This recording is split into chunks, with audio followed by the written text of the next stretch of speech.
प्रदेश विशेष। प्रदेश विशेष।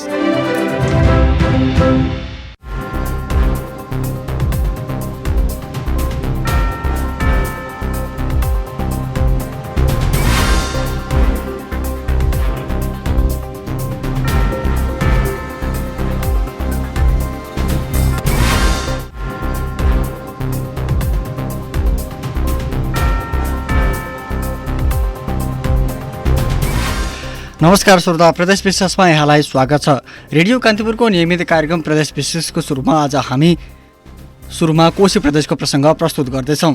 सुनसरीको इटहरी उपमहानगरपालिकामा 36वटा सामुदायिक र 134वटा निजी विद्यालय सञ्चालनमा छन्। ती विद्यालयमा अध्ययन गर्ने करिब 63,526 जना विद्यार्थीले अब एकै किसिमका पोसाक लगाउनु पर्ने भएको छ। आगामी शैक्षिक सत्रबाट लागू हुने गरी इटहरी उपमहानगरपालिकाले सबै विद्यालयमा एकै पोसाक लगाउनु पर्ने नियम कार्यान्वयनमा ल्याएको हो। त विवरणसहित सुनसरी सहकर्मी अर्जुन सुवेदी।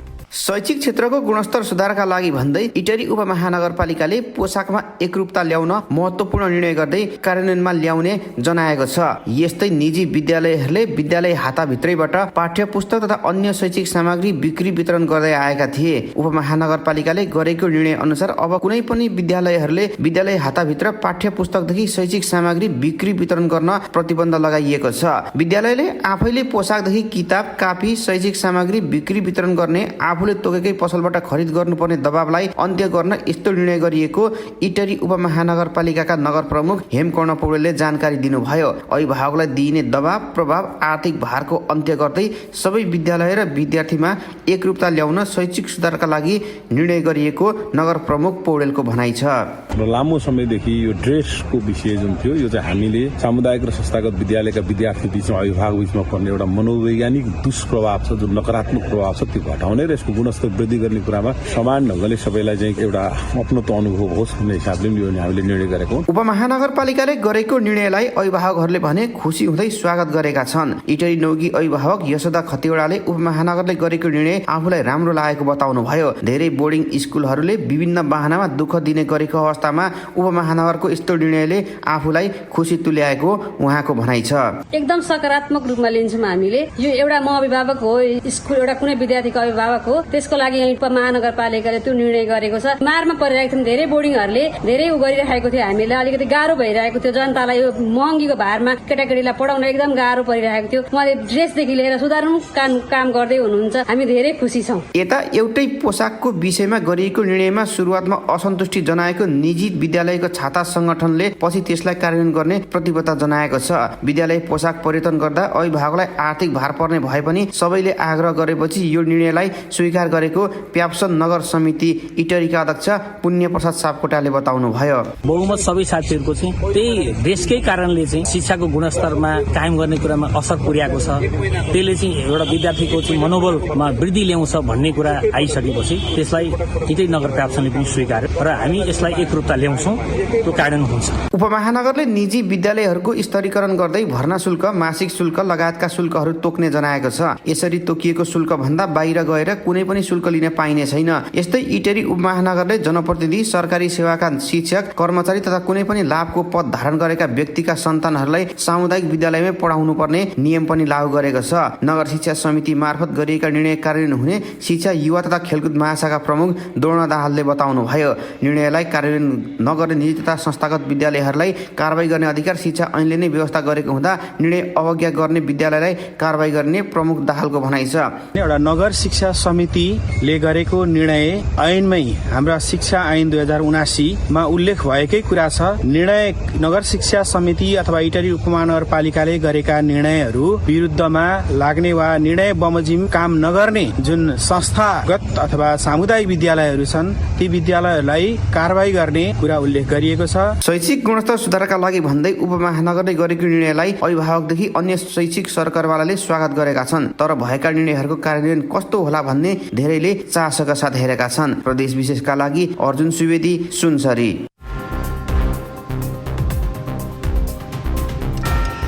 सुनसरीको इटहरी उपमहानगरपालिकाका विद्यालयका विद्यार्थीले एकै किसिमका पोसाक लगाउनु पर्ने प्रसङ्गपछि प्रदेश विशेषमा अब विभिन्न जिल्लाका समाचार प्रस्तुत गर्दैछौँ। अफ्रिकन स्वाइन फिभर संक्रमणले गोरखामा 13वटा बंगुर मरेका छन्। गोरखा नगरपालिका 9 को एक फर्ममा बंगुर बिरामी परेपछि परीक्षणको क्रममा अफ्रिकन स्वाइन फिभर पुष्टि भएको भेटनेरी अस्पताल तथा पशु सेवा विज्ञ केन्द्र गोरखाकी निमित्त प्रमुख शर्मिला कुमारले जानकारी दिनुभयो। केन्द्रका अनुसार परीक्षण अगावै गत माघ 19 गतेसम्म सो फर्ममा 2वटा बंगुर मरिसकेका थिए। त्यसपछि एक साताको अन्तरालमा थप 11वटा बंगुर पनि मरेको केन्द्रले जनाएको छ। जिल्ला प्रशासन कार्यालयलाई बंगुर ओसार पसारका लागि रोक लगाउन आग्रह गरिएको केन्द्रले जनाएको छ। संघीय सरकारले सबै स्थानीय तहमा 10 देखि 15 सयको आधारभूत अस्पताल सञ्चालन गर्न बनाएको योजना असफल भइरहेका बेला सल्यानको कपुरकोट गाउँपालिकामा भने आफ्नै लगानीमा 5 सयको अस्पताल सञ्चालनमा आएको छ। सामान्य उपचारका लागि समेत दाङ जानुपर्ने बाध्यता रहेको गाउँपालिकाले अस्पताल सञ्चालन भएपछि गाउँका 4000 परिवारलाई राहत मिलेको छ। अब साधारण उपचारका लागि दाङ जानुपर्ने बाध्यताको अन्त्य हुने गाउँपालिकाका अध्यक्ष दुर्गा बहादुर पुनले बताउनुभयो। अकस्मात दुर्घटना भयो वा अन्य कुनै आकस्मिक समस्या भएको अवस्थामा अस्पतालमा सो सेवा लिन सकिने गाउँपालिका अध्यक्ष पुनको भनाइ छ। आधारभूत अस्पतालमा भिडियो एक्सरे, ल्याब र इसिजी सहितका चिकित्सकीय सेवा उपलब्ध गराउने व्यवस्था गरिएको उहाँले बताउनुभयो। अस्पतालमा अहिले दैनिक 50 जना बढी बिरामीहरूले उपचार लिइरहेका छन्। अस्पतालमा एक डाक्टर सहित स्वास्थ्य कर्मीहरूले सेवा दिइरहेका सेकेन्ड नेपाल बर्ड फेयर 2080 पूर्वी नवलप्रासीको कावासोतीमा आजबाट शुरू भएको छ। पोखरा पंक्षी समाजको आयोजना र Jatayu restaurant Nawalpur bird education society चितवनको सह आयोजक रहेको फेयर कावासोती नगरपालिका 13 स्थित सिमसार क्षेत्रमा शुरू भएको हो। फेयरको कावासोती नगरपालिकाका उपप्रमुख फूलकुमारी खनेतले उद्घाटन गर्नु भएको हो। सो उत्सवमा चरा र तिनका वासस्थानको संरक्षण, जनचेतना र पर्यटनको विकासको बारेमा छलफल र प्रदर्शनी स्थल राखिएको चराविद एवं जटायु रेस्टुरेन्टका संयोजक डीबी चौधरीले बताउनुभयो। उत्सवमा कावासोती क्षेत्रमा अध्ययन गर्ने विद्यार्थी बीच चित्रकला प्रतियोगिता आयोजना गरिएको छ। पाल्पाको तिनाव गाउँपालिका 2 दोभान अन्तर्गत दोभान झ्याङ्ला भित्री कच्ची सडकमा मोटरसाइकल दुर्घटना हुँदा एकजनाको मृत्यु भएको छ। बुटौलबाट जाँदै गरेको मोटरसाइकल दुर्घटनामा 40 वर्षीय एम बहादुर थापाको मृत्यु भएको जिल्ला प्रहरी कार्यालय पाल्पाका सूचना अधिकारी सुगन्ध श्रेष्ठले जानकारी दिनुभयो। तिनाव गाउँपालिका 2 दोभान घर भएका थापाले चलाएको मोटरसाइकल अनियन्त्रित भई तिनाव खोलामा खसेको उहाँले बताउनुभयो। गम्भीर अवस्थामा भेटिएका उनलाई उपचारका लागि लुम्बिनी प्रादेशिक अस्पताल बुटौल लगिएकोमा उपचारका क्रममा मृत्यु भएको दोभान प्रहरी चौकीले जनाएको छ। पूर्वी नवलप्रासीको देवचुलीमा घडियाल काव्य उत्सव तेस्रो संस्करण 2080 हुने भएको छ। नारायणी नदीमा घडियाल गोही संकटमा पर्दै गएको भन्दै जनचेतनाका लागि यस वर्ष पनि घडियाल काव्य उत्सवको तेस्रो संस्करण हुने भएको हो। नारायणी नदीमा बढ्दो प्रदूषण र मानवीय गतिविधिले दुर्लभ घडियाल संकटमा परेको भन्दै यसको संरक्षणका लागि काव्य उत्सव हुन लागेको आयोजक बुद्धिराज कडरियाले बताउनुभयो। माघ 28 र 29 गते 2 दिनसम्म हुने घडियाल काव्य उत्सवमा लोप उन्मुख घडियाल गोही र प्रकृतिको संरक्षणमा विभिन्न सरकारवालासँग संवाद र योजनाको विषयमा छलफल हुन लागेको उहाँले बताउनुभयो। यस वर्षको उत्सव चौधरी ग्रुपले निर्माण गरेको शाश्वत धाममा हुन लागेको आयोजकले जनाएको हो। भोजपुरमा 12 वर्षीय बालिकालाई जबरजस्ती करणी गरेको अभियोगमा भोजपुर नगरपालिका 12 टक्सरका 33 वर्षीय बलबहादुर श्रेष्ठलाई प्रहरीले पक्राउ गरेको छ। श्रेष्ठले ती बालिकालाई गत मङ्सिर 9 गते जबरजस्ती करणी गरेको भन्ने उजुरीका आधारमा जिल्ला प्रहरी कार्यालय भोजपुरबाट खटिएको प्रहरीले उनलाई पक्राउ गरेको हो। यसैबीच हुम्लामा 45 वर्षीय महिलालाई जबरजस्ती करणी गरेको अभियोगमा अदानचोली गाउँपालिका 3 गोरपालिका 20 वर्षीय हर्क बमिलाई प्रहरीले पक्राउ गरेको छ। ती महिलालाई जबरजस्ती करणी गरेको भन्ने उजुरीका आधारमा प्रहरी चौकी गल्फ गाडाबाट खटिएको प्रहरीको टोलीले उनलाई पक्राउ गरेको हो। नेपाली कांग्रेस गुल्मीले बाँदर पीडित किसानलाई बाँदर धपाउन सहयोग हुने सामग्री वितरण गरेको छ। गुल्मी कांग्रेसको अठोट सबल ओडा समक्ष टोल अभियान अन्तर्गत कांग्रेस गुल्मीका सचिव जगदीश भट्टराईले रुरु क्षेत्र गाउँपालिका 2 ग्वाब्दीका किसानलाई गुलेली लगायत सामग्री वितरण गर्नु भएको हो। सचिव भट्टराईले बाँदरलाई धपाउनका लागि सहज बनाउन किसानलाई सो सामग्री वितरण गरिएको बताउनुभयो। महोत्तरीको शम्सीमा लुटेरा समूहले 13 वर्षीय बालिकालाई सामूहिक बलात्कार गरेको खुलेको छ। शम्सी गाउँपालिका 2 पर्सा स्थित मामाको घरमा बस्दै आएकी बालिकालाई गत मंगलबार राति 4 जनाको समूहले बलात्कार गरेको जिल्ला प्रहरी कार्यालय महोत्तरीले जनाएको छ। लुटेरा समूहले घरमा लुटपाट गरी आमा र हजुरआमालाई घरमा थुनेर बालिकालाई बलात्कार गरेको शम्सी गाउँपालिका वडा नम्बर 1 का अध्यक्ष विपिन बिहारीले बताउनुभयो। आर्थिक अवस्था कमजोर हुँदा ती बालिका मामा घरमा बस्दै आएकी थिइन्। आमा बोल्न नसक्ने र बालिका डराएका कारण रातिको घटना बुधबार मात्र सार्वजनिक भएपछि गरेपछि बालिकाको स्वास्थ्य परीक्षण गरिएको छ। पीडित बालिकाको बयान अनुसार घटनास्थलको मुचुल्का र केही व्यक्तिलाई नियन्त्रणमा लिएर अनुसन्धान अघि बढाइएको प्रहरीले जनाएको छ। जिल्ला प्रहरी कार्यालय महोत्तरीका प्रहरी निरीक्षक महेन्द्र खड्काको नेतृत्वमा घटनाको अनुसन्धान भइरहेको छ। माघे औँसीका अवसरमा आज पूर्वी नवलपरासीको त्रिवेणी धाममा तीर्थालुहरूको भीड़ लागेको छ। धार्मिक, ऐतिहासिक र पर्यटकीय दृष्टिकोणले महत्वपूर्ण स्थल मानिने पूर्वी नवलपरासीको त्रिवेणी धाममा नेपालका विभिन्न जिल्ला सहित भारतबाट तीर्थालुहरू पुगेका छन्। हरेक माघे औँसीका अवसरमा स्वर्णभद्रा, पूर्णभद्रा र नारायणी नदीको संगम स्थल त्रिवेणी धाममा सबै देवी देवताहरू स्नान गर्न आउने जनविश्वास रहिआएको छ। त्रिवेणी धाममा स्नान गरी आफ्ना पितृको नाममा तर्पण दिने र श्राद्ध गर्नाले पुण्य मिल्ने आस्थाले नेपालका विभिन्न जिल्ला सहित भारतबाट भक्तजनहरू आइपुगेको त्रिवेणी गजेन्द्र मोक्ष क्षेत्र विकास समितिका कार्यकारी निर्देशक झपिन्द्रेश्वर भूषालले बताउनुभयो। भूषालका अनुसार श्राद्ध गराउनका लागि भारतबाट 110 जना पण्डाहरू पुगेका छन्।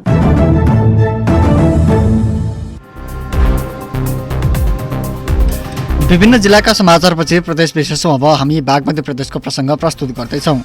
चितवन राष्ट्रिय निकुञ्जमा 4वटा जङ्गली भाले हात्ती सौरा क्षेत्रमा केन्द्रित हुन थालेपछि सतर्क रहन मृगकुञ्ज मध्यवर्ती उपभोक्ता समितिले सर्वसाधारणलाई आग्रह गरेको छ। हात्तीहरू घरेलु हात्ती भएको ठाउँमा आउने, दिन या रातमा बस्ने, अन्नबाली खाने, घरगोठ भत्काउने जस्ता खतरा भएकाले सतर्क रहन आवश्यक भएकाले सतर्क हुन भनिएको समितिका अध्यक्ष दुर्गा प्रसाद घिमिरेले बताउनुभयो। यो वर्षको हिउँदमा जङ्गली हात्ती थप आक्रामक भएपछि समितिले सचेत रहन आग्रह गरेको हो। थप विवरण सहित चितवन सहकर्मी रमेश कुमार पौडेल। चितवन राष्ट्रिय निकुञ्जको जंगलभित्र डुल्ने मुख्यतः 4वटा जंगली भाले हात्तीहरू छन्। ती 4वटै जंगली भाले हात्तीहरू यति बेला सौरामा केन्द्रित हुँदा स्थानीयमा त्रास बढेको छ। चितवन राष्ट्रिय निकुञ्जको मृगकुञ्ज मध्यवर्ती उपभोक्ता समितिले सम्भावित दुर्घटना नहुन दिन सर्वसाधारणलाई सजग र सचेतना रहन सूचित गरेको छ। समितिका अध्यक्ष दुर्गा प्रसाद घिमिरेका अनुसार रोनाल्डो, ध्रुवे र गोविन्दे नाम गरेका पुराना जंगली भाले हात्ती र चितवनमा हालै देखिएको दारा नभएको मकुना जंगली भाले हात्ती अहिले सौरा वरपर केन्द्रित भएका छन्। 4वटै जंगली भाले हात्तीहरू एकैसाथ सौरा र यस आसपासको क्षेत्रमा देखिएका छन्। यी हात्तीहरू घरेलु हात्ती भएको ठाउँमा आउने, दिन या रातमा बस्ने, अन्नबाली खाने, घरगोठ भत्काउने गर्न सक्छन्। मान्छेसँग जम्का भेट हुँदा दुर्घटना हुने खतरा छ। त्यसैले बिहान बेलुका हिँडुल गर्दा सजग र सचेत रहन आवश्यक छ, अध्यक्ष घिमिरेले भन्नुभयो। प्राय निकुञ्जको पश्चिम क्षेत्र कसरा आसपास र माडीमा डुल्ने ध्रुवे हात्ती अहिले पूर्व पुगेको छ। अरू जंगली भाले हात्ती भन्दा ध्रुवे बढी आक्रामक छ। 66 सालमा चितवन निकुञ्ज वरपर देखा परेको ध्रुवेले 69 सालसम्म 15 जनाको ज्यान लिएपछि यसलाई मार्ने निर्णय समेत भएको थियो। तर त्यो बेला भागेर ज्यान बचाएको ध्रुवे पछिल्लो समय देखा पर्दा कहिले शान्त र कहिले आक्रामक हुने गरेको छ। यो वर्षको हिउँदमा थप आक्रामक भएपछि यसलाई गएको मंसिर 25 मा सेटेलाइट कलर जडान गरेर निगरानी गर्न सुरु भएको थियो। सेटेलाइट कलर जडान गरेपछि पनि निकुञ्जको पश्चिम क्षेत्र र माडीसम्म पुग्ने गरेको ध्रुवे हात्ती अहिले सौरासम्म पुगेको चितवन राष्ट्रिय निकुञ्जका सूचना अधिकारी रहेका संरक्षण अधिकृत गणेश प्रसाद तिवारीले बताउनुभयो। भाले हात्तीहरू एकै ठाउँ भए आपसमा लड्ने र एकअर्कालाई खेद्ने गर्दछन्। लडाईँमा हारेका र अर्को भाले हात्तीबाट खेदिएका भाले हात्ती गाउँ बस्ती पसेर दुःख दिने खतरा रहन्छ। त्यसैले विशेष सतर्क रहन र हात्ती देखे प्रहरी या निकुञ्ज कार्यालयमा खबर गर्न संरक्षण अधिकारी तिवारीले आग्रह गर्नु भएको छ। मकुना हात्ती चितवनका लागि नयाँ हो। यो हात्ती पूर्वी नेपाल हुँदै चितवनसम्म आएको हो। मकुना मंसिर 28 मा चितवन निकुञ्जको पूर्वी क्षेत्र कुमरोज र जनकपुर पोस्टमा देखिएको थियो। त्यसपछि यो हात्ती सौराका हात्ती सार र खोरसरको हात्ती प्रजनन तथा तालिम केन्द्रका पोथी हात्तीसँग देखिने गरेको छ। मंसिर 18 गते मकुना, गोविन्द र रोनाल्डोको खोरसरमा जम्काभेट भएको थियो। रोनाल्डोले अरू हात्तीलाई खेदेको थियो। जंगली हात्तीको आक्रमणका कारण वर्षेनी चितवन निकुञ्ज आसपासको क्षेत्रमा जनधनको क्षति हुँदै आएको छ। जंगली हात्ती आक्रमक भएमा गाउँ बस्ती छिरेर जनधनको क्षति बढी गर्ने भएको हुँदा सावधान रहँदै सचेतना अपनाउन आवश्यक भएको हात्ती विज्ञहरूको सुझाव छ।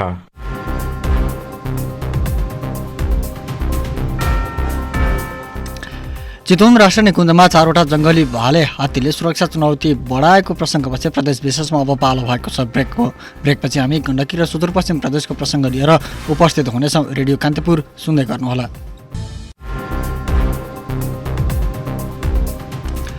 ब्रेकपछि पुनः स्वागत छ श्रोता। तपाईँ अहिले रेडियो कान्तिपुरको नियमित कार्यक्रम प्रदेश विशेष सुनिरहनु भएको छ। अब हामी गण्डकी प्रदेशको प्रसङ्ग प्रस्तुत गर्दैछौँ। लमजुङको बेसीसर नगरपालिका 4 स्थित फोस्रे गाउँका स्थानीयले 28 पिर्के रोटेपिङ निर्माण गरेका छन्। पुरानो पिङ संस्कृतिलाई बिउताएर उनीहरूले सो पिङ निर्माण गरेका हुन्।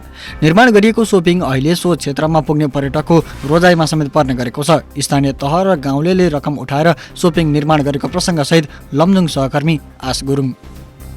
बेसी सहर नगरपालिका 4 फोस्रे गाउँमा अहिले कुल 11 घरको बसोबास छ। तुलनात्मक रूपमा घरधुरी संख्या कम भए पनि समग्र टोल भने निकै सक्रिय देख्न पाइन्छ। गाउँमा रहेको पुरानो पिङ संस्कृतिलाई अहिले बिउताएर 28 पिर्काको रोटे पिङ निर्माण गरेका छन्। स्थानीयले 2 महिना लगाएर सो रोटे पिङ निर्माण गरेको बुद्ध मिलन युवा क्लबका अध्यक्ष मिनबहादुर तामाङले बताए। उनले भने, युवाहरू सबै बसेर छलफल गर्यौं, हाम्रो ठाउँलाई चिनाउनु पर्छ भनेर हामीले 28 पिर्केको योजना बनायौं। हाम्रो तामाङ बस्ती सानो छ, हामी 11 घर छौँ। हामी 11 घरको मान्छे मिलेर काम गर्यो। कहिले बिहानै उठेर पनि गयौँ, राति आधा रातसम्म पनि काम गरियो। यसरी काम गर्दाखेरि हाम्रो लगभग 2 महिनासम्म हामीले श्रम गरेर हामी 28 पिर्के रोटे पिङ बनाउन सफल भयौँ। गाउँघरमा बलियो मानिने चिलाउने र लाँकुरेको काठ प्रयोग गरेर स्थानीयले रोटे पिङ बनाएका हुन्। पिङ बनाउन गाउँबाट बाहिर गएकाहरूले आर्थिक सहयोग गरेका हुन्। उनीहरूलाई स्थानीय तहले समेत आर्थिक सहयोग गरेपछि पिङ निर्माण सम्भव भएको पिङ निर्माण कार्यक्रमका संयोजक राजकुमार तामाङ बताउँछन्। बेसीसर नगरपालिकाबाट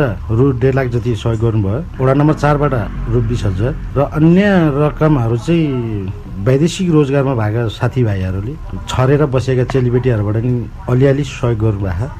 यसरी गरेन हामीले अलिअलि सङ्कलन गर्न सफल भयौँ र बेसी मात्रामा हामीले हाम्रा टोलवासी सबैजना सक्रिय भएर चाहिँ यसरी चाहिँ निर्माण गर्न सफल भयौँ। फोस्रे गाउँका युवा, वृद्ध वृद्धा र सबै उमेर समूहका व्यक्तिको सामूहिक पहलमा पुरानो पिङ संस्कृतिलाई बिउताइएको हो। पहिले 4 पिर्केबाट सुरु गरिएको पिङ राख्ने परम्परा अहिले 28 पिर्केसम्म आइपुग्दा यसबाट पर्यटन प्रवर्धन हुने अपेक्षा गरिएको बुद्ध मिलन समाजका अध्यक्ष देवमाया तामाङको भनाइ छ।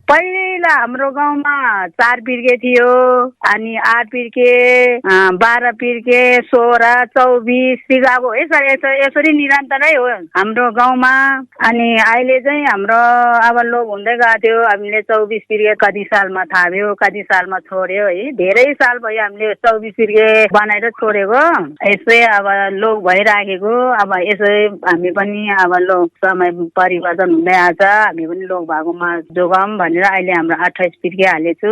28 पिर्के भएपछि अब दिनै अब पर्यटकहरू भित्रने उसमा छ के रे।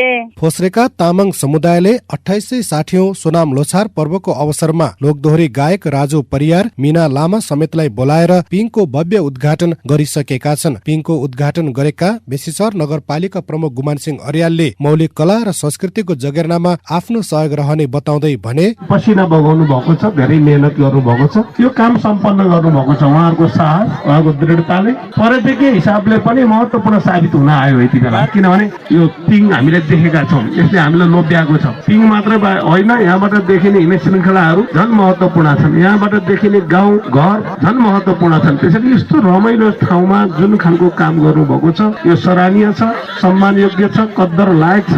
हिजो आज लिङ्गे पिङ तथा मेला महोत्सवमा फलामे पिङहरू देखिए पनि मौलिक परम्परागत पिङ भने गाउँठाउँमा देख्न कमै मात्रामा पाइन्छ। यो स्थानमा घुम्न आउने कतिपय पर्यटकहरूले पिङलाई रोजाइमा राख्ने गरेका छन्। फोस्रे गाउँमा निर्माण गरिएको 28 पिर्के रोटे पिङले नेपाली मौलिक पिङ संस्कृतिलाई त जोगाएको छ नै, यसको प्रचार प्रसार र थप व्यवस्थापन गर्न सके पर्यटकको वृद्धि र स्थानीयको आय आर्जनमा समेत मद्दत पुर्याउनेमा कुनै शंका छैन। प्रदेश विशेषका लागि आश गुरुङ, लमजुङ।